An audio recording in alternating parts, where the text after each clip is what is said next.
1950s. Howl for the way the fabled land of the free has turned its back on what made it free and is pursuing phantoms that lead to decline and ruin.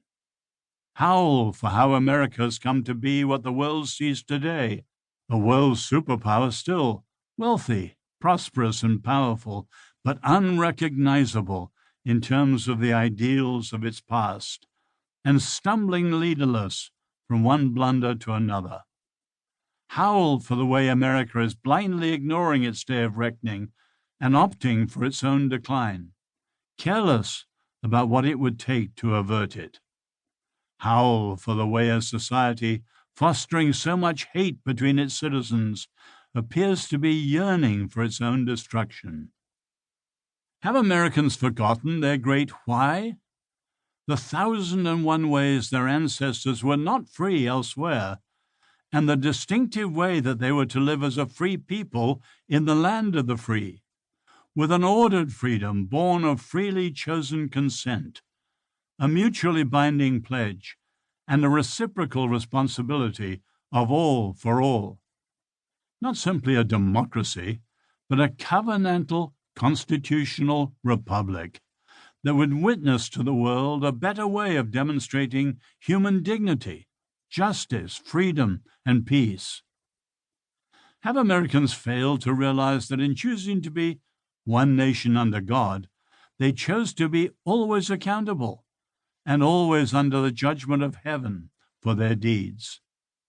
Is America's stunning incomprehension about the present crisis the result of a blindness that is spiritual as well as intellectual? America today makes no pretense of standing for the great experiment in freedom of its first president, or the ordered freedom of the republic of its forebears and founders. America can no longer be called a shining city on a hill, an asylum for humanity, an almost chosen people, the last best hope of earth, or an empire of liberty, let alone a people living under God and standing before the bar of history.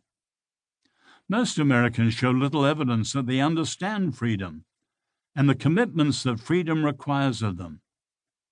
America now stands uncertainly, stunned and bemused through its ignorance of its enemies without and its enemies within. America's conscience is battered. America's public life is torn between the guilt of a sullied past, the pull of a power-hungry establishment oligarchy, and the countering pull of a radical left-wing revolution that has never worked anywhere or at any time, and that has always ended in failure and oppression. America, after 2.5 centuries, has grown into a wealthy, elitist, technocratic, bureaucratic, and corporatist world power that alternately suppresses and squanders freedom with a prodigal carelessness that defies all reason.